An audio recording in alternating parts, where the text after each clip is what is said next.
Soyez bénis, bien-aimés, au nom de Jésus-Christ de Nazareth, et que Dieu, notre Père, le Dieu de miséricorde, le Dieu de grâce, et le Dieu qui donne la vie, vous remplit de sa vie, de son esprit, et que sa paix vous soit donnée au nom de Jésus-Christ, car la paix de l'Éternel surpasse toute intelligence, et que cette paix-là vous soit votre partage en ce jour au nom de Jésus-Christ. Père, je te dis merci en ce dimanche.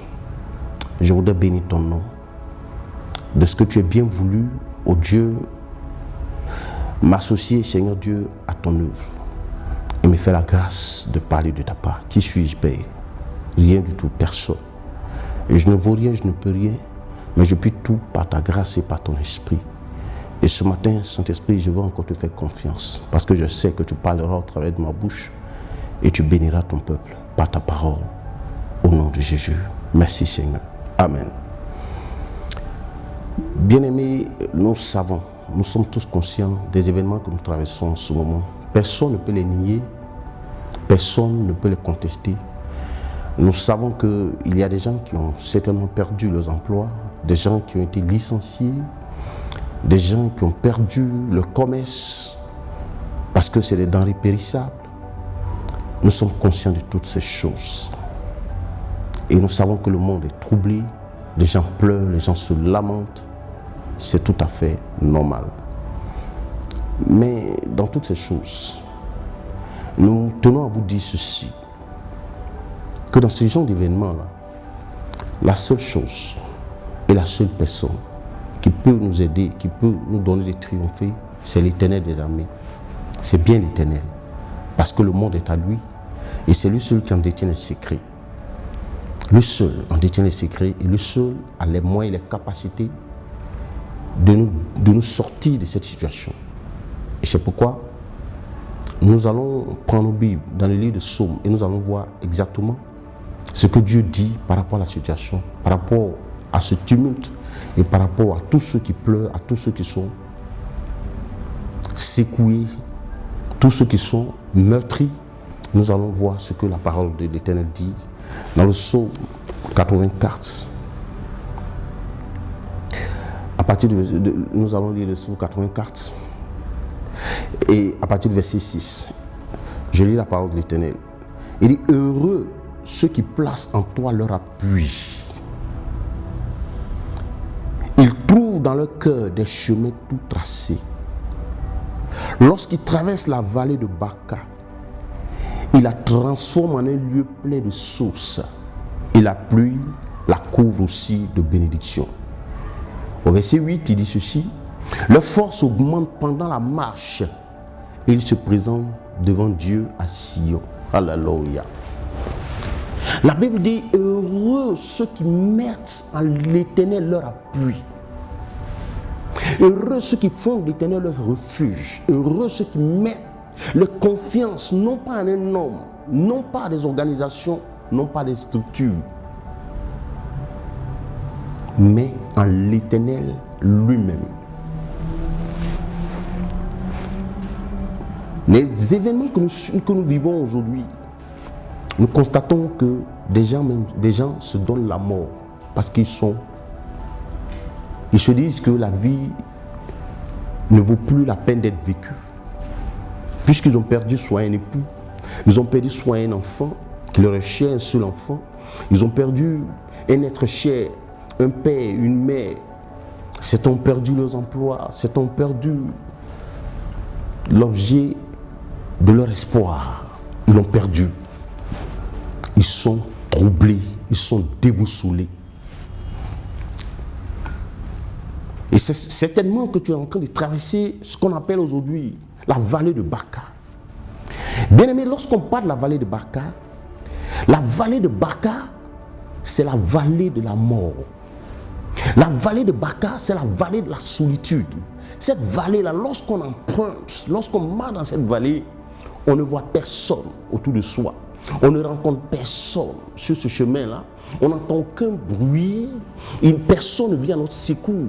C'est tellement que tu as perdu ton époux dans ces événements-là, dans cette situation. Il était ton espoir. Et aujourd'hui, tu te retrouves seul. Tu te retrouves seul avec tes enfants. C'est tellement que tu as perdu ton épouse. Tu te retrouves seul. C'est tellement que tu as perdu ton emploi.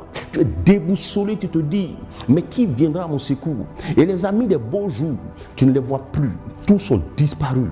Parce qu'aujourd'hui, les nations essaient de se mettre ensemble, mais chacun travaille pour lui-même.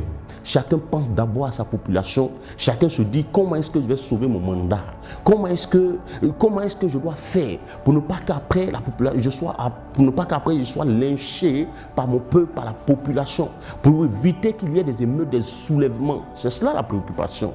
Les nations travaillent presque en autarcie. Elles sont recroquevillées sur elles-mêmes. Vous comprenez? Et donc c'est difficile, c'est des moments difficiles. La vallée de Baca, c'est une vallée, c'est la vallée de la mort. C'est la vallée lorsque tu l'empruntes. C'est le moment où tu as perdu ton emploi. Peut-être que ta vallée aujourd'hui, c'est l'emploi que tu as perdu. C'est ton épouse que tu as perdu. Ce sont tes enfants que tu as perdus. Ce sont tes parents, tes seuls parents qui sont ton espoir. C'est eux que tu as perdus. Tu es en train donc de traverser cette vallée. C'est la vallée de la solitude. C'est la vallée de la sécheresse. C'est la vallée où il n'y a aucun bruit, il n'y a aucun son. C'est une vallée rude. C'est la vallée de la mort. Et les nations aujourd'hui, toutes les nations sont en train de passer par la vallée de Baca. Sont en train de connaître ce qu'on appelle la traversée de la vallée de Baca. Mais ce qui est intéressant, c'est que l'Éternel n'a pas dit et que c'est la destination finale. Mais il dit c'est une traversée. Lorsqu'on parle de traversée, ça veut dire qu'il y a un pont. Ça veut dire qu'il y a que c'est un passage. Ce n'est pas la destination finale, bien aimé.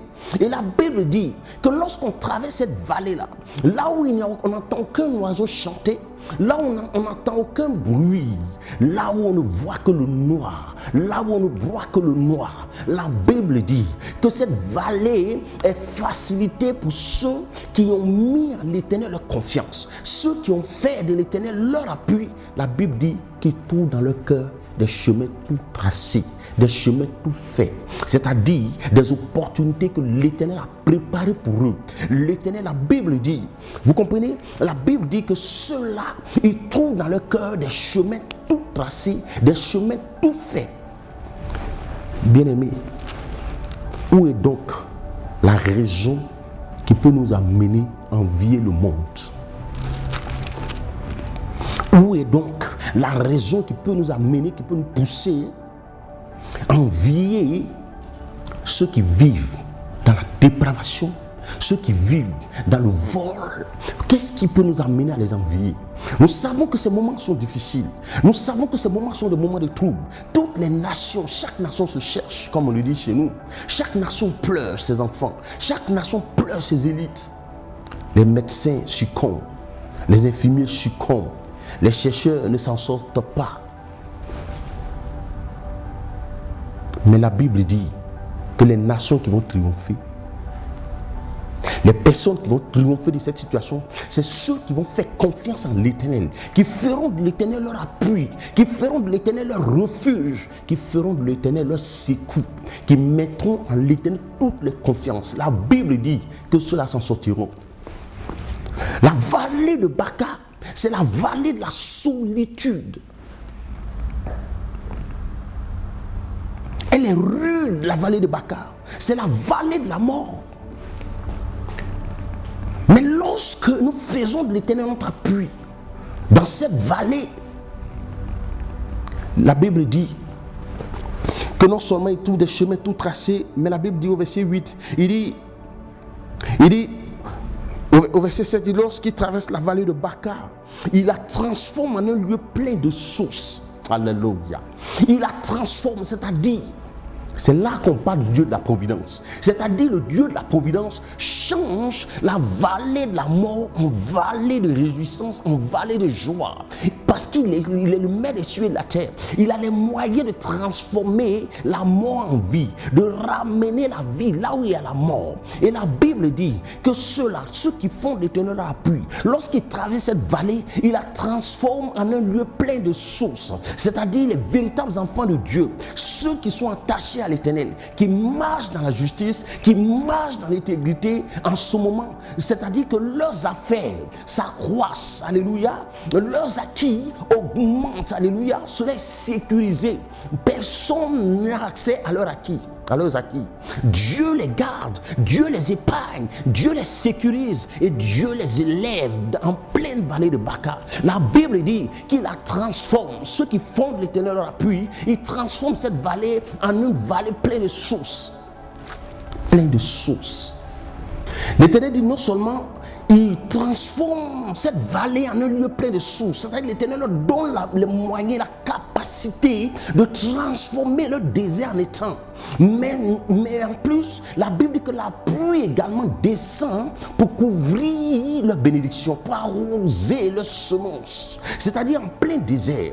Qu'est-ce que cela veut dire? Ça veut dire que lorsqu'ils marchent dans la vallée de Baca, sous le chaud soleil, lorsqu'ils sont en pleine transpiration, lorsque leurs vêtements sont trempés de sueur, l'Éternel amène la pluie pour les arroser, pour les rafraîchir. Ceux qui mettent en l'Éternel leur confiance ne désespèrent pas. Ceux qui mettent en l'Éternel leur confiance n'ont point de confusion. Ils ne sont point confus. Il n'y a point de confusion en eux. Ceux-là, la Bible dit que l'Éternel dirige le pas. L'Éternel marche avec eux. Parce que l'Éternel n'a jamais dit je serai avec vous jusqu'à la fin des temps. Mais il a plutôt dit je suis avec vous. Et ceux-là qui ont choisi l'Éternel, ceux-là qui ont confiance en l'Éternel, ceux-là qui marchent avec Dieu, qui se conforment à sa justice, à sa loi, ceux-là, la Bible dit que l'Éternel leur donne la capacité de changer leur désert en étang, en source d'eau, au nom de Jésus-Christ. Et en plus, l'Éternel fait descendre la pluie pour les arroser, même en pleine saison sèche. L'Éternel ordonne à la pluie de descendre et les arroser. Et la Bible dit, bien aimé, et la Bible nous dit, au verset 8, que leur force augmente pendant la marche. Et ils se présentent devant Dieu à Sion. Et leur force là, la Bible dit que leur force augmente devant la marche. Bien aimé, David a connu la vallée de Baca. Il a connu la traversée de la vallée de Baca. Il a traversé cette vallée. Mais puisque l'Éternel était son appui, la Bible dit que lorsqu'il traversait cette vallée-là, il s'est mis à chanter. Il s'est mis à chanter. Il dit, quand je marche dans l'ombre de la vallée de la mort, quand je marche dans la vallée de Baca, je n'ai aucune crainte à mon cœur. Je n'ai aucune peur à mon cœur. Parce que l'Éternel est mon appui. Parce que l'Éternel est mon éclairage. Parce que l'Éternel est ma force. Parce que l'Éternel est mon secours. Parce que l'Éternel est mon refuge. Je marche en l'Éternel. David a connu la vallée de Baca. Mais au lieu de pleurer dans la vallée de Baca, c'est vrai que c'est nommé la vallée des pleurs. La vallée des larmes abondantes. Mais dans cette vallée, ceux qui mettent en l'Éternel leur confiance, ceux qui font l'Éternel leur appui, ne pleure pas. Alléluia, il ne pleure pas. Il ne panique pas. Même quand le monde est troublé, quand toute la terre est secouée, il ne pleure pas. Ils gardent la foi en l'Éternel. Ils mettent de confiance en l'Éternel. Ils espèrent en l'Éternel. Parce qu'ils savent que l'Éternel est leur appui, l'Éternel est leur force, l'Éternel est leur secours. Et que l'Éternel a les moyens de garantir ses promesses, de les matérialiser. Car ce que sa bouche annonce, sa droite puissante l'accomplit toujours et certainement. Sa droite puissante l'accomplit toujours et forcément. Alléluia. Ceux-là n'ont point peur. Alléluia. Et lorsqu'ils, ceux qui ont fait l'Éternel leur appui, lorsqu'ils traversent ce genre d'événements, ils chantent. Ils emportent à l'Éternel des chants de louange et des chants d'allégresse. David chantait. Il dit, je n'ai aucune crainte dans mon cœur. Je n'ai aucune peur dans mon cœur. Parce que l'Éternel est mon secours. Parce que l'Éternel est mon appui. Parce que l'Éternel est ma force. Alléluia. Au moment où le monde chancelle, David marche dans la sérénité. Puis bien aimé, laisse-moi te dire que Paul et Silas ont connu connu cette traversée. Ils ont connu la vallée de Baca. Lorsqu'ils sont retrouvés dans les prisons, Paul ne s'est pas mis à maudire Dieu. Paul ne s'est pas mis à murmurer contre Dieu. Paul n'a pas commencé par dire, j'étais un médecin, j'étais tranquille. J'étais approuvé du Sanhédrin lorsque j'exécutais les chrétiens, les enfants de Dieu. J'étais correctement payé. J'avais un bon salaire. J'étais ovationné. J'avais toute une armée. J'étais au devant d'une armée. Et j'étais ovationné par le Sanhédrin.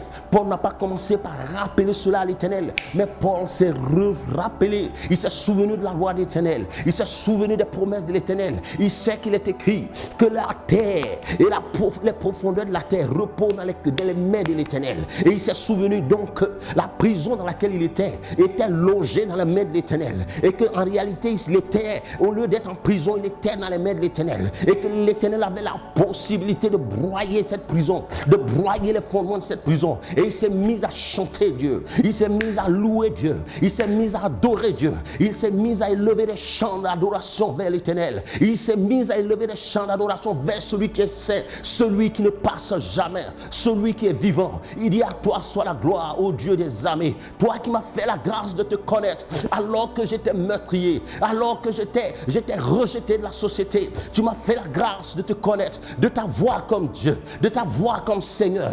Aujourd'hui, tu m'as donné la vie. Seigneur, reçois la gloire. Parce qu'il a compris qu'il se tenait dans les creux des mains de l'Éternel. Et plus il chantait. Et au moment où il louait Dieu, la Bible dit que l'Éternel a broyé les fondements de la prison. Et les fondements, la prison s'est explosée. Et Paul a été libéré. Alléluia.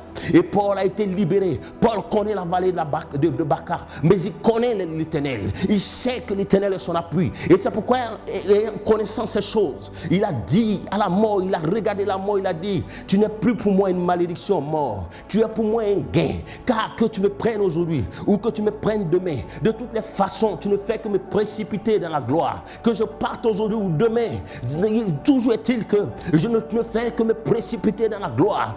En réalité, tu n'es pas pour moi un obstacle. Tu n'es pas pour moi une malédiction, mais tu es pour moi un gain, mort. Alléluia. Tu es pour moi un gain. Et je crois que ce jour-là, Satan fut troublé.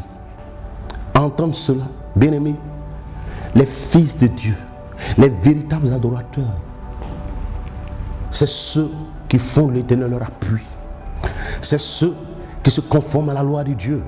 Et lorsqu'ils sont dans la vallée de Baca, ils ne craignent pas, ils n'ont aucune inquiétude, ils n'ont pas peur. Mais en lieu et place des pleurs, ils adressent, ils élèvent vers Dieu des chants de louange, des chants d'adoration. Bien-aimés, je sais que les temps sont difficiles. Je sais que les moments sont difficiles. Nous sommes dans un moment d'épreuve, de difficultés, je le sais. Mais l'Éternel t'appelle à te lever. Parce que si cette situation ne t'a pas emporté, bien-aimé, ça veut dire que Dieu a un plan pour toi. Si cette situation ne t'a pas emporté, ça veut dire que Dieu a un plan merveilleux pour toi. Et le plan de l'Éternel s'accomplira. Il s'accomplira certainement. Alléluia. Bien-aimé, vaillant héros, élu de Dieu, cher adorateur, reviens à l'Éternel. Car l'heure n'est pas au suicide, comme on l'assiste à la télévision. Des gens qui se jettent des immeubles, ceux-là, l'Éternel ne parlera plus. Ceux qui se donnent la mort par anticipation, ceux-là, l'Éternel ne parlera plus. Mais pour nous, dont l'Éternel est l'appui, nous devons garder la foi, nous devons garder le calme, car il a dit, c'est dans le calme et le repos que tu obtiendras le salut. Fixe les yeux vers le Seigneur notre Dieu, fixe les yeux et les regards fixés sur Christ, le consommateur de notre foi. Christ appelle, il est au bout. Et la Bible dit, regardez ce que la Bible dit au verset 8. Il dit, leur force augmente pendant la marche. Et ils se présentent devant Dieu à Sion. Et ils se présentent devant Dieu à Sion. Ça veut dire quoi? Qu'ils atteignent forcément, ceux qui font l'Éternel leur appui, atteignent forcément leur destination. Ils rentrent forcément dans leur destinée. Puisqu'ils arrivent, ils traversent forcément la vallée de Baca. Si l'Éternel est ton appui, je t'annonce que tu traverseras cette vallée. Tu triompheras de cette vallée et tu atteindras l'Éternel, car l'Éternel t'attend à Sion. L'Éternel t'attend à ton mariage. Le mariage qu'il t'a promis, tu le recevras, tu l'atteindras, tu te marieras et tu enfanteras, tu travailleras et tu prospéreras, car ta destinée est Sion. L'Éternel t'y attend, l'Éternel t'attend à Sion. Il t'a donné rendez-vous à Sion. C'est pourquoi que le Covid ne vienne pas entraver ta louange, que le Covid ne vienne pas entraver ton adoration, et que cette situation malheureuse ne vienne pas entraver ton adoration. Continue de croire en l'Éternel, regarde en l'Éternel, soit que tes regards soient fixés sur lui. Marche, il t'enverra la pluie au cours de cette vallée, dans cette vallée. Marche, et il t'enverra la pluie au cours de ce chemin. L'Éternel t'arrosera, il te rafraîchira par la pluie, et il transformera ton désert en étang, car l'Éternel t'a donné rendez-vous à Sion. Oh, vaillant héros, chers adorateurs, allons en Sion, car l'Éternel nous y attend. L'Éternel nous attend en Sion. Nous atteindrons notre destinée, nous y arriverons, car l'Éternel te l'a dit. Il s'est juré lui-même, par lui-même, tu atteindras ta destinée. C'est pourquoi ne promène pas de regard inquiet, et que ton adoration ne s'amenuise pas. Loue l'Éternel, loue l'Éternel, car ceux qui fondent l'Éternel leur appui, la Bible déclare, qui trouvent dans le cœur des chemins tout tracés. Alléluia. Ils trouvent dans le cœur des chemins tout tracés. Bien-aimés, nous allons prendre un dernier passage en Éphésiens, chapitre 2, verset 10. Regardez ce que la Bible nous dit. Il dit, car nous sommes son ouvrage, ayant été créés en Jésus-Christ pour de bonnes œuvres que Dieu a préparées d'avance afin que nous les pratiquions. Je reprends la lecture. Car nous sommes son ouvrage, ayant été créés en Jésus-Christ pour de bonnes œuvres que Dieu a préparées d'avance afin que nous les pratiquions. Bien-aimés, la Bible dit que ceux qui sont nés de Dieu, ceux qui croient en Christ, ceux que Christ a engendrés, ceux qui sont nés de Dieu, la Bible dit que Dieu, dans son amour, dans sa miséricorde, dans sa bonté, c'est-à-dire, il n'a pas voulu que nous naissions de façon ordinaire, mais Dieu a pris soin de nous créer en Jésus-Christ. C'est-à-dire, Christ est donc le moule parfait dans lequel tous nous avons été formés, nous avons été taillés. Dieu a pris l'assurance de nous créer en Christ en tant que moule parfait, afin que nous pratiquions des œuvres qu'il a lui-même préparées à l'avance. C'est-à-dire que celui qui est né de Dieu, il ne peut que produire de bonnes œuvres. Il ne peut qu'accomplir de bonnes œuvres. C'est-à-dire comme celui qui fait l'Éternel son refuge et qui trouve en son cœur des chemins tout tracés. La Bible dit que Dieu nous a formés en Christ pour de bonnes œuvres que lui-même il a pris soin de préparer à l'avance. C'est-à-dire ton succès a été préparé à l'avance. C'est-à-dire ta destinée a été tracée par Dieu. Et il a pris soin de te créer en Christ pour éviter que tu sois habité par le mal, pour éviter que tu sois habité par la dépravation, pour éviter que tu sois attiré par les choses de ce monde, par le péché, par le mal, par la méchanceté. Dieu a pris soin de nous créer en Christ. Pourquoi? Pour de bonnes œuvres, pour que nous pratiquions des bonnes œuvres que lui-même a préparées à l'avance. C'est-à-dire, un enfant de Dieu est condamné à pratiquer la justice. Un enfant de Dieu est condamné à pratiquer, à prospérer, à réussir. Si toutefois, lors de la traversée du chemin de Barca, il ne se met pas à maudire Dieu. Et si toutefois, au cours de la traversée, il ne se détourne pas, il ne cherche pas à aller boire en Égypte, il ne cherche pas à marquer un arrêt en Égypte, il ne cherche pas comme les enfants d'Israël dans le désert, à un moment donné à manger, à se divertir. La Bible dit qu'ils ont mangé, ils ont commencé à se divertir. Et dans le divertissement, ils se sont formés, ils se sont donné un Dieu à eux-mêmes. Ils se sont donné un autre Dieu que l'Éternel. Dieu nous a aimés, bien-aimés. Il a pris toutes les garanties, toute la sécurité nécessaire. Il a fait de Christ le moule parfait dans lequel nous sommes sortis. Or, on ne peut pas sortir de Christ et puis être maudit, car tout ce qui procède de Dieu est béni. C'est pourquoi je t'annonce que tu es béni éternellement au nom de Jésus. Je t'annonce que tu as été créé pour adorer Dieu. Tu as été créé pour servir Dieu. Tu as été créé pour louer Dieu. Tu as été créé pour pratiquer la justice. Ne t'inquiète pas. Ne te soucie pas. Le Dieu qui t'a aimé et qui t'a créé en Christ a préparé pour toi des chemins tout tracés, pourvu que tu fasses de lui ton appui, pourvu que tu fasses de l'Éternel ton secours, pourvu que tu mettes en lui toute ta confiance, pourvu que tu mettes en lui ton espérance, bien-aimé, et que tu aimes la loi de l'Éternel, et que tu la sais dans ton cœur, car celui qui a fait les promesses a aussi les moyens de l'accomplir. Il tient ses promesses, et il les accomplira certainement. Bien-aimé, que l'Éternel soit ton appui en ces temps difficiles, que l'Éternel soit ta force, que l'Éternel soit ton secours, que l'Éternel soit ton gage. Ne t'inquiète pas, quand ta sortie, tu sortiras de cette situation, tu triompheras de cette situation, car l'Éternel t'attend en Sion. Il t'attend en Sion pour ton mariage, il t'attend en Sion pour ton enfantement, il t'attend en Sion pour ton travail, il t'attend en Sion pour tes projets, pour la matérialisation de tes projets. Il t'attend en Sion, bien-aimé. L'Éternel t'a donné rendez-vous à Sion. Il ne t'a pas donné rendez-vous dans la vallée de la mort, non. Il t'a dit de venir le trouver à Sion. Crois que tu ne mourras pas dans cette situation. Crois que tu ne succomberas pas dans cette situation. Crois que tes enfants ne mourront pas dans cette situation. Crois que tu ne périras pas dans cette situation, mais que tu atteindras Sion. Car c'est le lieu du rendez-vous de l'Éternel. Alléluia. C'est le lieu de l'adoration. C'est le lieu des noces. C'est le lieu de la réjouissance. L'Éternel t'appelle à Sion. L'Éternel t'a donné rendez-vous à Sion. Lève-toi, vaillant héros. Essuie tes larmes. Arrête de pleurer. Car ceux qui sont nés de Dieu, lorsqu'ils traversent la vallée de Baca, ils ne maudissent pas Dieu.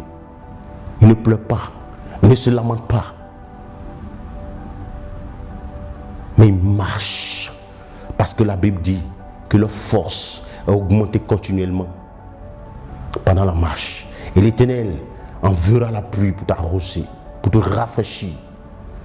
C'est pourquoi, si tu as entendu ce message qui vient du cœur de Dieu, bien-aimé, saisis la foi et lève-toi, marche comme un vaillant héros. Car certainement, tu arriveras à Sion au nom de Jésus. Seigneur, merci pour ce message qui vient de ton cœur. Message, Éternel Dieu des armées, de fortification, de réveil, paix.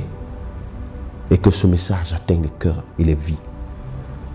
Et que Seigneur, qu'elle apporte la consolation, la force dans la vie de tous ceux qui sont tombés, qui sont affaiblis. Au nom de Jésus-Christ. Et que ton nom soit toujours élevé, que ton nom soit toujours glorifié. Toi qui vis à jamais, pour des siècles et des siècles. Au nom de Jésus, j'ai prié. Amen.